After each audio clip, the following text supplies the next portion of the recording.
नमस्कार, न्यूज़ 11 के इस डिजिटल प्लेटफॉर्म में आपका स्वागत है। हम आज बात करेंगे झारखंड में बीते 6 वर्षों से रिक्त पड़े सूचना आयुक्त के पद की, राज्य में खाली पड़े लोकायुक्त की पद की।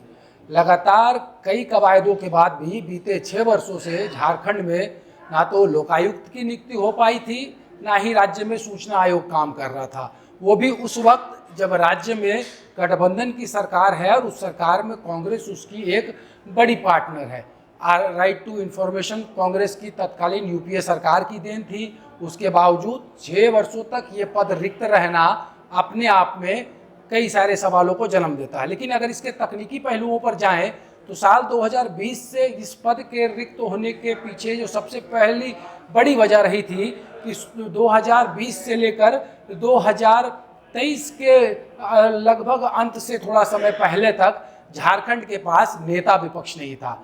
और सूचना आयुक्त की नियुक्ति के लिए जो पैनल होता है उसमें राज्य के मुख्यमंत्री, विधानसभा में नेता विपक्ष और राज्य सरकार के द्वारा नामित कोई कैबिनेट मंत्री होता है। क्योंकि शुरुआती दौर में लीडर ऑपोजिशन थे नहीं तो मामला ठंडे बस्ते में चला गया। उसके बाद जब अमर बाउरी राज्य में लीडर ऑपोजिशन बने तो जो आवेदन आए थे उनको नए सिरे से मंगाल दिया गया, जिसके वजह से पहले टेन्योर में हेमंत सोरेन की गठबंधन की सरकार राज्य को सूचना आयुक्त नहीं दे पाई। मामला न्यायालय में पहुंचा। न्यायालय में मामला आने के बाद न्यायालय की तरफ से जब फटकार लगी तो अब सूचना आयुक्तों को चुनने की तैयारियां तेजी से चल रही है।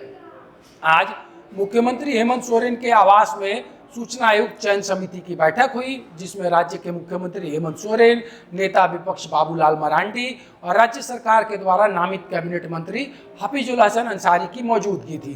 तकरीबन 400 आवेदन राज्य में सूचना आयुक्त और मुख्य सूचना आयुक्त बनने के लिए राज्य सरकार को प्राप्त हुए हैं। इन सारे आवेदनों को आज चयन समिति के समक्ष रखा गया। एक एक बायोडाटास पर जो जमा किए गए थे उस पर मंथन हुआ। तो अभी तक हालांकि अंतिम सहमति नहीं बनी है। जो बातें छनकर सामने आ रही है कि ये चयन समिति नाम संभावित नामों को चुनकर सरकार को सौंपेगी, उसके बाद सरकार इसके लिए नोटिफिकेशन निकालेगी। मुख्य सूचना आयुक्त के तौर पर अगर बात करें तो राज्य के कुछ बड़े पत्रकारों का नाम काफ़ी तेजी से चल रहा है। कई पत्रकारों ने सूचना आयुक्त बनने के लिए भी अपना आवेदन दिया है। जो क्राइटेरिया है कि एक राज्य में मुख्य सूचना आयुक्त के साथ साथ 10 सूचना आयुक्तों की नियुक्ति हो सकती है, तो ऐसे में इस ओर कई लोगों की लालसाएं हैं। जो नियुक्ति की प्रक्रिया है उसके तहत सामाजिक क्षेत्र में काम किया हुआ व्यक्ति हो या फिर वैसे व्यक्ति जिनका कि कोई राजनीतिक लगाव ना रहा हो, किसी राजनीतिक दल से संबंध ना हो या फिर वो पार्लियामेंट या असेंबली के मेंबर ना हो, वो सूचना आयुक्त बन सकते हैं। तो जाहिर सी बात है कुछ राजनीतिक दल के लोग भी सूचना आयुक्त बनने के लिए पर्दे के पीछे से प्रयास कर रहे हैं। सरकार अपनी है और क्योंकि नेता विपक्ष भी इसमें चयन समिति में शामिल होते हैं तो जाहिर सी बात है कि विपक्ष से जुड़े हुए राजनीतिक दल के लोग भी सूचना आयुक्त में जगह पाने की कवायद में लगे होंगे। तो जिस तरीके से 6 साल से झारखंड को इंतजार है कि मुख्य सूचना आयुक्त कब मिलेगा, जिससे लंबी फहरिस्त जो सूचना आयोग के कार्यालय में पड़ी हुई है उसका निपटारा हो सकेगा। लेकिन जिस तरीके से जो नाम अब तक छनकर सामने आए हैं वो काफ़ी दिलचस्प हैं। जो बातें सामने आ रही है कि ऐसे ऐसे लोगों ने भी आवेदन दे दिया है जो कि दूर दूर तक सूचना आयुक्त बनने की आहारता नहीं रखते हैं, ना ही योग्यता रखते हैं। तो ऐसे में चयन समिति के समक्ष चीज़ें आ गई है और क्योंकि कोर्ट ने कहा है कि जल्दी तमाम प्रक्रियाओं को पूरा कर राज्य में सूचना आयोग का गठन करे, मुख्य सूचना आयुक्त की नियुक्ति करे, सूचना आयुक्तों को रिक्त पदों को भरे, तो सरकार ने गंभीरता दिखाई है। मुख्यमंत्री की अध्यक्षता में बैठक हुई। तकरीबन 2.5 से 3 घंटे के बीच तक चली इस बैठक में एक एक नाम पर बारीकियों के साथ मंथन हुआ है। इससे पहले की अगर हम बात करें तो आमतौर पर जो प्रक्रिया है कि मुख्यमंत्री, नेता विपक्ष और सरकार के द्वारा नामित मंत्री के मौजूदगी में यह बैठक होती है। तो इससे अंतिम जब रघुवर दास की सरकार थी उस वक्त ये इस तरह की बैठक हुई थी। लेकिन जब पिछली बार यह बैठक होनी थी तो जैसा मैंने बताया कि बैठक कॉल हो गई थी, लेकिन फिर बैठक को बाद में स्थगित करना पड़ा था। फिलहाल अब इंतजार जो था वो एक क्राइटेरिया हम कह सकते हैं कि आज पूरा हुआ है, बैठक हो चुकी है। तो कुछ नामों पर जो कहा जा रहा है कि लगभग सहमति बन गई है और कभी भी इसको लेकर सरकार अधिसूचना जारी कर सकती है, क्योंकि दबाव कोर्ट का भी है राज्य सरकार के ऊपर। ठीक इसी तरीके से अगर बात करें तो भ्रष्टाचार पे रोक लगाने के लिए लोकायुक्त का महत्वपूर्ण पद भी झारखंड में खाली है और लोकायुक्त के पद को भरने की कवायद में भी राज्य की सरकार ने होमवर्क कर दिया है।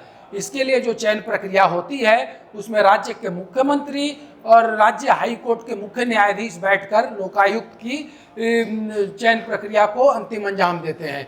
जो क्राइटेरिया है कि राज्य का लोकायुक्त या तो किसी हाई कोर्ट का रिटायर्ड चीफ जस्टिस होगा या फिर सुप्रीम कोर्ट का रिटायर्ड जस्टिस होगा। तो ऐसे में कुछ नाम यहाँ भी आ रहे हैं। जो झारखंड हाई कोर्ट के पूर्व चीफ जस्टिस रहे हैं उन लोगों को इसमें दावेदार बताया जा रहा है। कुछ नाम ऐसे भी आए हैं जो कि सुप्रीम कोर्ट के जस्टिस रहे हैं, उनकी नाम की फहरिस्त भी सूची में है। फिलहाल जो जानकारी है कि मुख्यमंत्री हेमंत सोरेन मोराबादी के अतिथिशाला में उन्होंने बैठक की है राज्य के झारखंड हाई कोर्ट के चीफ जस्टिस के साथ।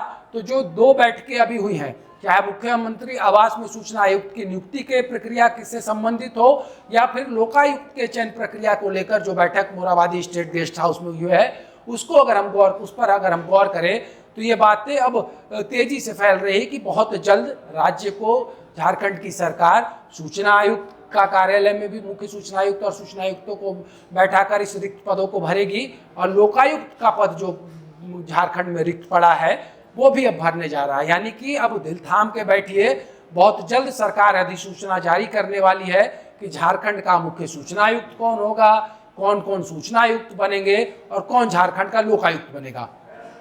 आज के लिए बस इतना ही, मुझे दीजिए इजाजत।